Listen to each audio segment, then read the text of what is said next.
Film Brain, and welcome to another episode of Bad Movie Beatdown. Since the world is in Bond fever with the release of Skyfall across the globe, let's take a look at 007's most major misfire to date, Die Another Day.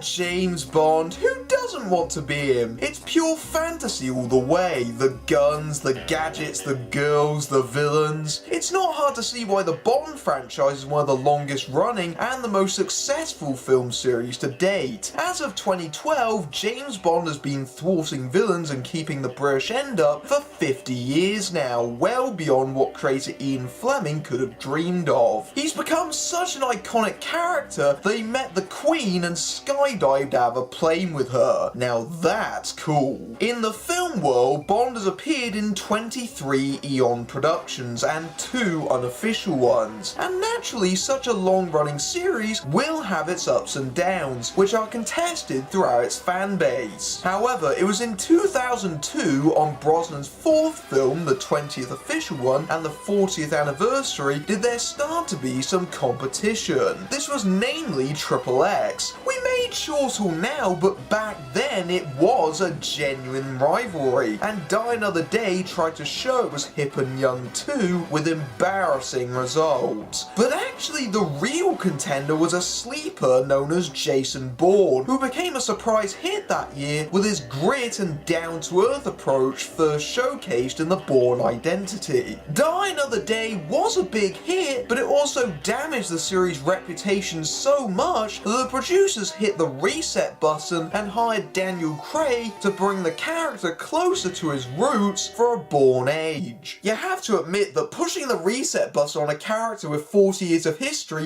is a pretty big gamble, so let's explore why Die Another Day was unsalvageable. In fact, it's not long before the film first tries to be trendy. Yes, they added bullet time to the gun barrel sequence because that's what it was missing. Also, does that mean he killed the other guy by firing a bullet down his gun? We start off the coast of North Korea, and the movie makes a hopelessly contrived and lame way of showing how extreme Bond is by having him and his fellow agents surf into the country on some particularly sweet waves. And to see why this is such a problem, know how Bond doubles in size once on shore and is twice as old as his fellow surfers. Look, I know James Bond has done every kind of extreme sport imaginable at one point or another, but this is Pierce Brosnan! Does he look like the surfing type to you? Concealed in their boards are their equipment for this mission, which I'm pretty sure would make them too heavy to surf on, but never mind. Bond takes off his swimsuit to reveal a suit, a nod to Goldfinger in the first of many celebratory references, as he takes the place of a diamond smuggler by stealing his helicopter, planting C4 in his briefcase. He's going to visit Colonel Moon, played by Will Yun Lee, who we can tell is not a nice man because he likes to use people as punching bags. He's also got a collection of new sports cars, which I'm sure won't get destroyed. Moon's been keeping weapons in the demilitarized zone, which is what the deal for the diamonds is for. You may be forgiven for thinking, from the dialogue, that Bond only spouts exposition and one-liners. Hiding weapons in the demilitarized zone. That's a bit of a minefield out there. Don't blow it all at once. See, because there's a minefield outside and he put a bomb in the briefcase. Oh, James, you so witty. Zhao, Moon's right-hand man, played by Rick Yune, takes a photo of Bond on his phone, and a mole reveals to him James's real identity, blowing his cover. When informed, Moon responds by blowing up the helicopter and capturing him. They're interrupted by Moon's daddy, the General, who is on his way, forcing them to flee and hide the weapons. They attempt to execute Bond, but he detonates the briefcase, embedding the diamonds in Zhao's Zhao's face as he hijacks one of the hovercrafts. Yep, there goes the cars! And if you're wondering what this chase sequence consists of, it's explosions, something exploding for no reason, and you guessed it, more explosions! This is intersped with some really quite bad green screen backdrops as James hops onto Moon's craft. Hey Colonel, shoot under there, stupid! The fight concludes with Bond kicking the hovercraft into top gear, sending the Colonel flying off a cliff, seemingly to his death, whilst Bond grabs a safe bell with cat-like reflexes. Saved by the bell. You know, you don't have to make a pun on everything, especially when the visual gag was pretty obvious. Also, I'm not really sure now is quite the best time. Yep, because Daddy is rather pissed at his son's death and has James thrown into prison and tortured in a refreshingly dark moment. Unfortunately, it's rudely interrupted by the film's horrendous theme song.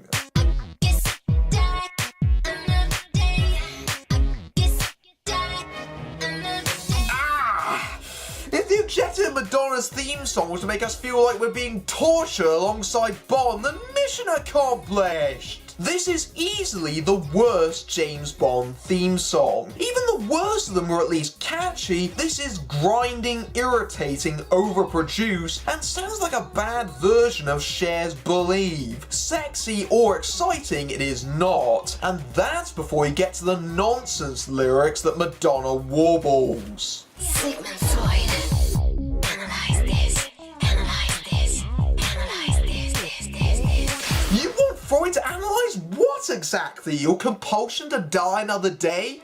Or are you just a really big fan of Robert De Niro Billy Crystal movies? We pick up 14 months later after Madonna's power drilling certainly made it feel that long, and Pierce looks like he's ready to film Seraphim Falls. They've been trying to make him reveal the Colonel's western mole, and it looks like they're going to execute him on a long bridge when they run out of patience. However, what's actually happening is that Zhao is being traded by the British to get Bond back. You would have thought that in 14 months he would have at least gone for a plastic surgeon to try and get the bling out of his face. Bond is scanned by some whizzy high-tech thing because X-rays and toxicology tests are so last century, man. M, played once again by Judi Dench, pays Bond a visit, revealing to him that they only got him out because they thought he was leaking information, another trick by the mole. Zhao. He tried to blow up a summit between South Korea and China. Took out 3 Chinese agents before he was caught. And now he's free. How shitty of an agent is Bond if he can't break his way out of prison in 14 months when Zhao did in less than a few hours? M announces that 007's license to kill has been revoked. Not heard of that one before. But that's not going to stop a man like Bond, so he fakes a flatline by reliving memories of being tortured? Huh? He then electrocutes the medical staff. Thanks, James! I'm checking out. Thanks for the kiss of life. Wow! I just got lectured over by Chris the Adams! What a man! Also, MI6 has the worst security when the door's palm pad accepts anyone's signature, including the dangerous captured agent. Bond sneaks off the boat with a frankly staggering amount of ease, and I think judging by that dodgy backdrop, he may be in Hong Kong. But if you think Bond's going to have a hard time, don't worry. He just wanders his hairy self into a hotel with associates who will quickly help him get him right back into sexy shape. The fact they bring a spy into his room and were filming him is only a minor and pointless niggle. I don't know, maybe they were trying to make a James Bond porno. They'll make millions! The stereotyped Chinese agent agrees to help Bond find Zhao, who has gone to Cuba, providing him with a passport, cash, and a ticket. Once in Havana, Bond meets some associates using the old Universal Exports identity. Hi, Dr. No! I'd come to think the Delectados would never be smoked. They are particularly those who once held Mr. Bond. Mr. Bond. You might think think, given he's an escaped rogue agent, he might want to use a different identity, especially since MI6 are probably after him. Nope. Zhao's on a small island with a doctor specialising in gene therapy, and Bond gets a flashy car out of the deal. If I didn't know any better, I'd almost say this was business as usual. At least in License to Kill he had to work for it a little bit. Checking in at a nearby hotel, he gets distracted by the introduction of Jinx, played by Halle Berry, who reenacts Ursula Andress for us because, in case you forgot, this is movie number 20. She's appropriately named because she's a bad luck charm for the audience, including this subtle flirting with James. Predators usually appear at sunset. And why is that? It's when their prey comes out to drink. Too strong for you? I can learn to like it, if I have the time. How much time have you got? Until dawn. What about you? Oh, I'm just here for the birds. Ornithologist. Wow. Now there's a mouthful. So what do predators do when the sun goes down? They feast. Even Roger Moore would blush at a level of double entendres there. I mean, call me crazy, but with all the talk of birds and mouthfuls, I think they're gonna do it. And showing a lack of subtlety mistaken for being modern, we get a graphic sex scene with Bond in it. You are aware the seduction was the more sexy part, right? Even if this scene did put you in the mood, Jinx worryingly pulling out a knife, slicing a piece of fruit, and the pair scoffing it will probably put you right off. When Bond wakes in the morning, he finds Jinx is already on her way to the island. He follows by knocking out some asshole and putting him in a wheelchair as an excuse and as something to distract the guards. In Cuba, you can crawl through a patient's window and they won't care because that's how good the healthcare is. He finds the secret clinic hidden behind a wall. Why? And they're so discreet they've decorated it with swirling helixes and mirrors. So you are to have DNA replacement therapy. Let me explain the two phases. First, we kill off your bone marrow. Wipe the DNA slate clean. Phase 2, introduction of new DNA harvested from healthy donors, orphans, runaways, people that won't be missed. No, this is total bullshit! If you killed the bone marrow, then the person is dead! Period!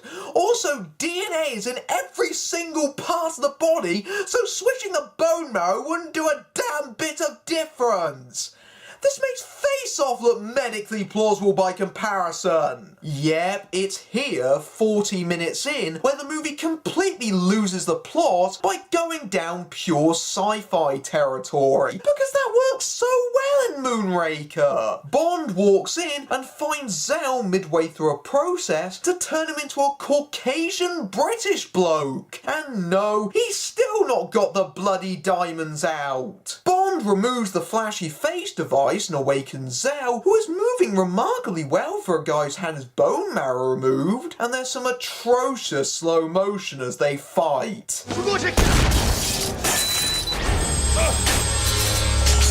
Why is all this expensive equipment in the same room as an MRI scanner? And why didn't it pick up the other metal items in the room, like the tray or the curtain rack? Jinx kills the doctor and plants a bomb in his office, which only serves to block Bond from following Zhao out the window as he makes his escape. Jinx tries to shoot Zhao as he flies off in the helicopter, but she gets cornered by some soldiers. Luckily, she just dives off an incredibly tall CGI cliff to a boat because that was her plan all along or something. Excuse me, but if you dive off a cliff that high, I'm pretty sure you'd be dead or unconscious.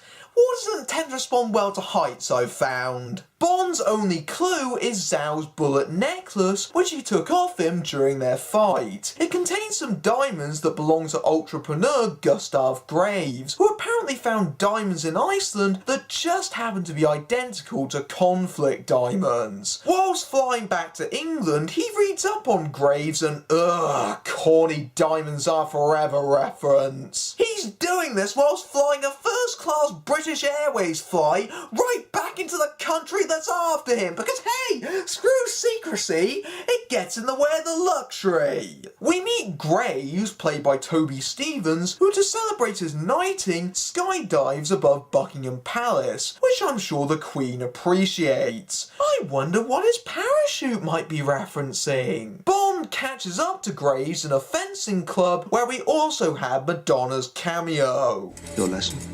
I see you handle your weapon well. I have been known to keep my tip up.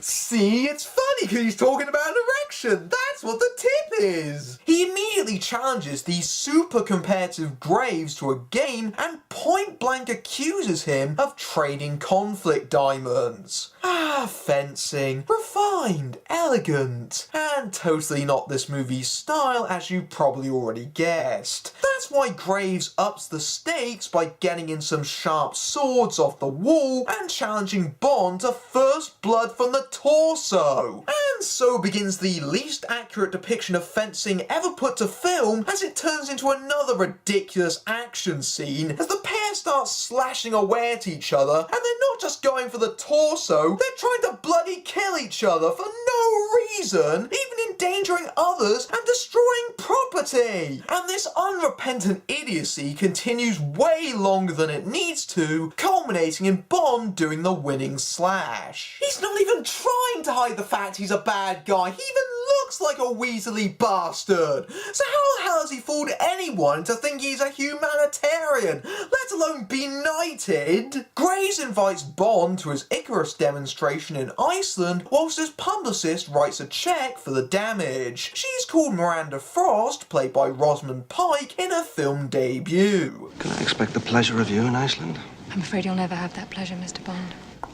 See, her name's Frost because she's ice cold. I get it. Then this chap, who looks rather out of place in a fencing club, gives Bond a key which leads him to an abandoned tube station used by MI6. He's met there by M, who is curious about Graves herself and rehires Bond to go after him. But we can't go long without an action scene, so suddenly MI6 itself is attacked. Oh shit, Moneypenny's dead. Well, this is a sudden turn. Bond takes out the terrorists, including a guy in the ceiling he couldn't possibly have seen was up there. He teams up with Strictly Come Dancing contestant Colin Salmon, who finally gets to do something awesome in a Bond film. Never mind, he's dead. They're holding M hostage, so he shoots M to get to the terrorist? Oh wait, it's a stupid training simulation, because that's only one step better than a dream sequence. Give me the old firing range any day, Quartermaster. Yes, but it's called the future, so get used to it. Is Pierce Brosnan gonna have to dig out his Lawnmower Man jumpsuit again? So here's the obligatory Q branch bit featuring John Cleese and his short-lived tenure, which is an orgy of hilarious references, including the jetpack in Thunderball and Rosa Kleb's shoe in From Russia with Love. He offers Bond his Deus Ex Machinas for the mission, gadget, including a ring that can shatter bulletproof glass. Your new transportation.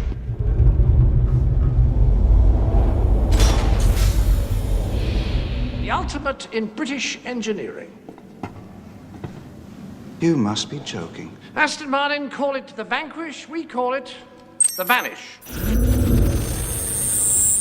Adaptive camouflage. Tiny cameras on all sides project the image they see onto a light-emitting polymer skin on the opposite side. You see, to the casual eye, it's as good as invisible. Oh, how cute the Vanquish vanishes! I'm sorry, but an invisible car is bloody ridiculous! Okay, fair play to the filmmakers, the explanation they provide is actually plausible, but if you saw it in real life, it would look like video. It's not indistinguishable to the naked eye. It's all just a bit silly, even for a Bond film. Actually, that describes this film in a nutshell, really, doesn't it? It turns out Miranda is an undercover agent for MI6 and will be accompanying Bond in Iceland. Tell me what you know of James Bond. He's a 00, and a wild one, as I discovered today. He'll light the fuse on any explosive situation and be a danger to himself and others. Kill first, ask questions later. I think he's a blunt instrument whose primary method is to provoke and confront. A man nobody can get close to.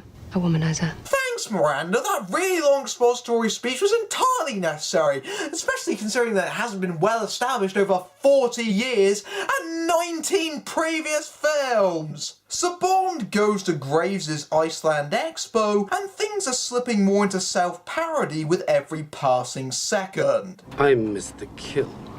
Well, there's a name to die for. You seriously called a henchman Mr. Kill? What next? A femme fatale called I'm a Villain? Graves speeds in on a jet-powered car trying to break the land speed record because he's like Richard Branson on a six-pack of Red Bull. Oh, and the guests are all staying in an ice palace, the show-off. Graves throws a party that night, and despite the fact an ice palace would be kind of cold, yes, all the women are walking around in open-cut, sleeveless dresses. They must be freezing their nipples off. Oh, wonderful. Jinx is also joining us. Mr. Bond.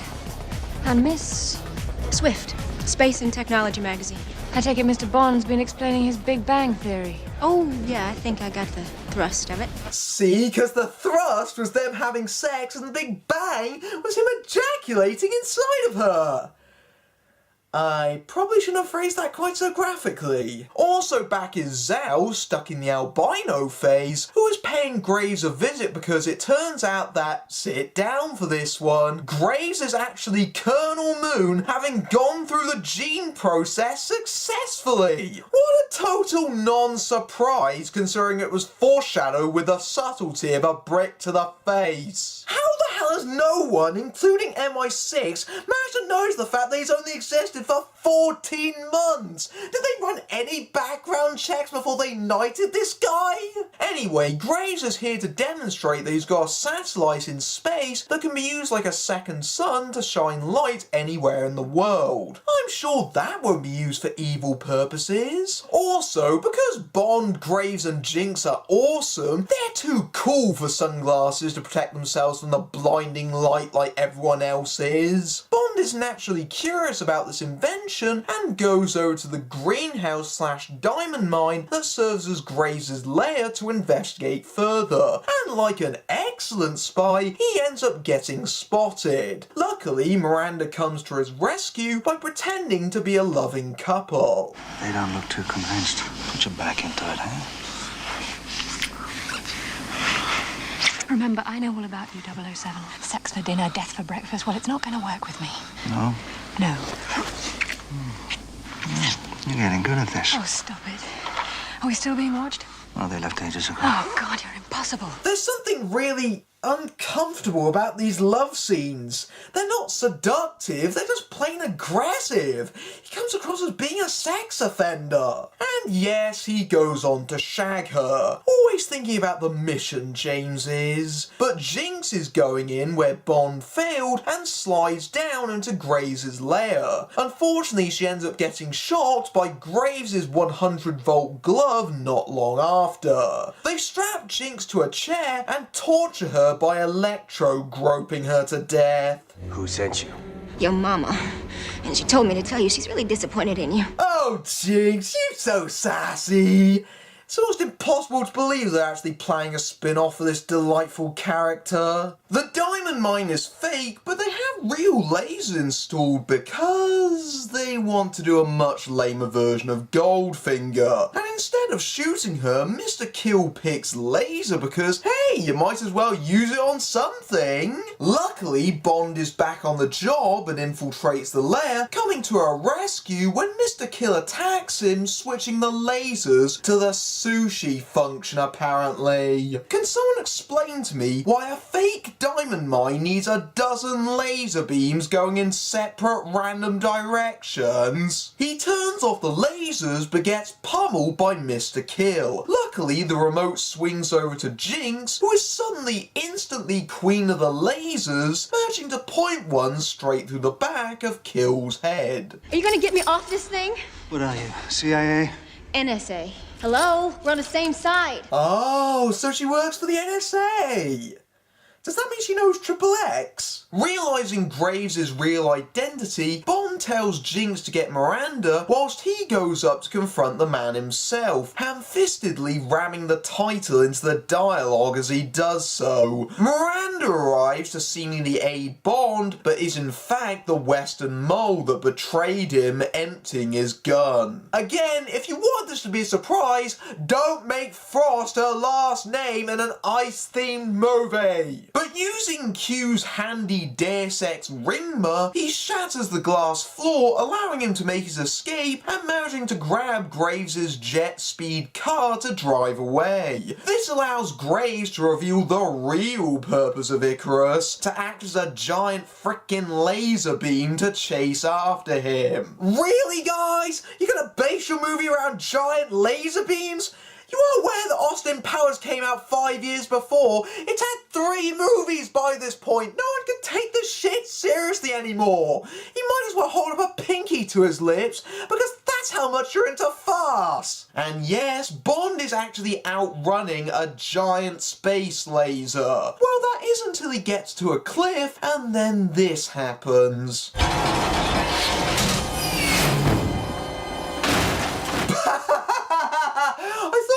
Movies were supposed to have the best special effects. That model shot looks like it was done by a 5-year-old in his bathtub. Bond gets out and starts trying to pull out the jet's parachute whilst the laser draws closer. Rather than just pointing it over him and incinerating him, Graves instead opts to cut the cliff Bond is hanging on into the water. Could this be the end of 007? Of course not.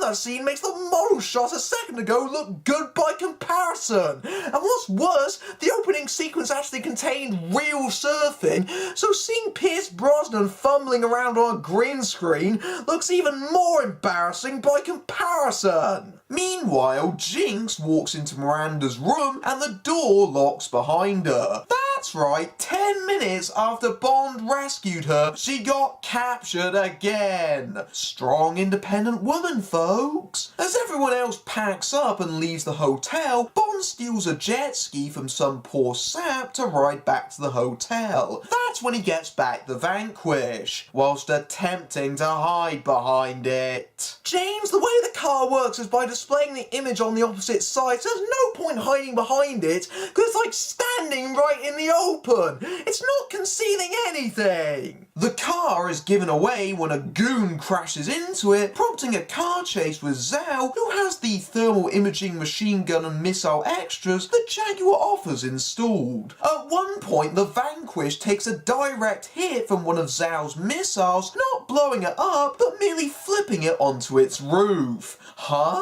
Oh, it's so he can do an ejector seat gag to reference Goldfinger. At the same time, Graves starts using Icarus to melt the ice palace with Jinx inside. Bond smashes in to try and find her while still being pursued by Zhao. Bond eventually gets him off his tail by psyching him out with his invisible car, causing Zhao to crash through the ice and then finishing him off with a chandelier to the head. Bond breaks through the room's doors, rescuing the unconscious Jinx and diving into the hot tub to revive her. What took you so long? Ha ha ha! How about next time I don't rescue you, huh? At the US command bunker in the demilitarized zone of South Korea, which seems unlikely, Bond and Jinx are going to be briefed on the next part of their mission. Jinx's boss is played by Michael Madsen, clearly waiting for the non-spin-off before he starts attempting to act. Graves is at a North Korean airbase and they send Bond and Jinx after him, and because simply parachuting is far too old-fashioned, they slide in on Switchblade first. Bond and Jinx infiltrate the base and using Olympic running skills smuggle themselves onto Graves' plane as it takes off. Graves has his father, General Moon, sent to see him and oh, that suit and those glasses, that's priceless. The full body Icarus suit isn't intimidating, it just looks absurd. He looks like a half-built RoboCop.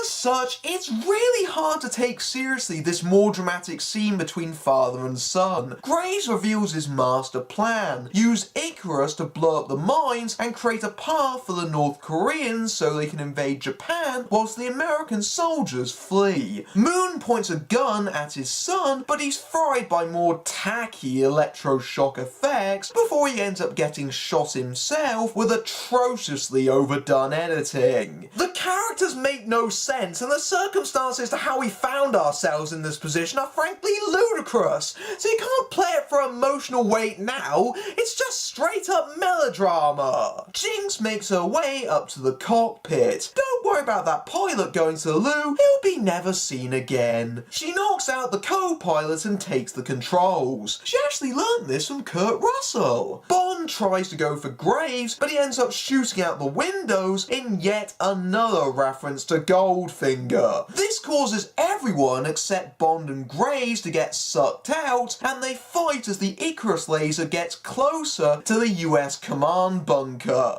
Guys, there's a big bloody laser 1,000 feet away and it's blowing things up! Start evacuating, you fools! Frost captures Jinx yet again and asks her to put the plane on autopilot. She complies but redirects it so it flies through the Icarus beam, managing to free herself away from Frost in the turbulence. This is so we can have a sword fight between the hot chicks as the B climax. I can read your every move.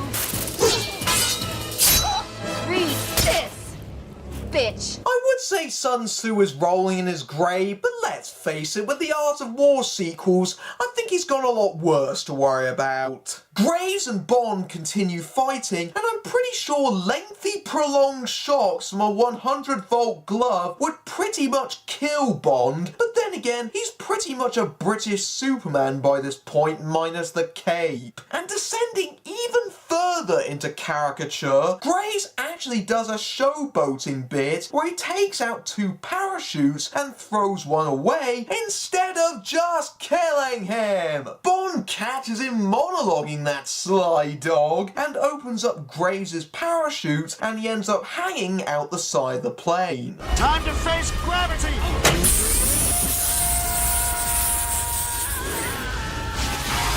Why the hell does Graves' suit come with a function to electrocute himself? And this would actually be a really gruesome death if it wasn't for the fact that it looked like it was a bloody cartoon. Oh, and how convenient it stops the signal to Icarus as well. There's still the small matter of the fact the plane is falling out of the sky, so James and Jinx go down to the cargo hold, which has more flashy cars in it and a helicopter, and open up the doors. So basically this exit sequence is a reference to the Jeep out of the plane in the living daylight. They fall out the back of the plane in the helicopter, which is full of Graves' diamonds, and Bond gets it started up at the last moment, so the day is saved. Huzzah! Moneypenny is just finishing off the paperwork, and her dignity as a character. James. Moneypenny.